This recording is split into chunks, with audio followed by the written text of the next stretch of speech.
Jembatan Kebanggaan Wong Palembang akan ditutup selama 2 hari. Balai Besar Pelaksana Jalan Nasional 5 Sumatera Selatan akan melakukan penutupan Jembatan Ampera mulai tanggal 26 sampai dengan 28 September. Kepala BPPJN 5 Sumatera Selatan, Ki Agus Saiful Anwar mengatakan akan dilakukan pengujian Dynamic Loading Test atau uji beban dinamis Jembatan Ampera. Penutupan jalan dilakukan malam sampai dini hari agar tidak mengganggu aktivitas masyarakat. Senin tanggal 26 sampai 27 September ditutup mulai pukul 22.30 sampai dengan 3.30 waktu Indonesia bagian Barat. Selasa 27 sampai dengan 28 September mulai pukul 22.30 hingga 3.30 waktu Indonesia bagian Barat. Penutupan lalu lintas akan dibagi di 5 titik. Titik 1, penutupan total pada sisi hilir Jembatan Ampera, Bundaran Air Mancur.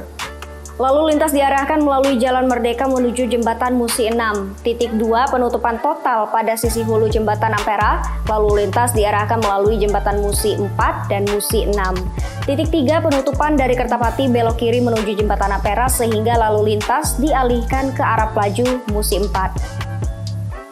Titik 4, penutupan dari Pelaju belok kanan menuju Jembatan Ampera lalu lintas dialihkan ke arah Kertapati Musi 6. Dan titik 5, penutupan dari arah Jakabaring menuju Jembatan Ampera lalu lintas dialihkan melalui Pelaju, Musi 4 dan Kertapati, Musi 6. Terkait dengan pengerjaan uji beban dinamis dilakukan untuk melakukan kajian kapasitas struktur Jembatan Ampera dikarenakan usia Jembatan Ampera yang sudah hampir 60 tahun. Kajian dilakukan untuk menentukan jenis penanganan yang diperlukan untuk meningkatkan kapasitas struktur jembatan yang dibangun pada tahun 1962 sampai 1965 tersebut. Sedangkan untuk kajian ini, menurut Ki Agus Saiful akan menelan dana senilai 2,9 miliar rupiah.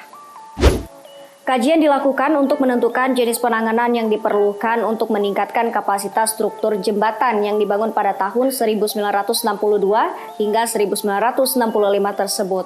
Sedangkan untuk kajian ini menurut Ki Agus Saiful akan menelan dana senilai 2,9 miliar rupiah.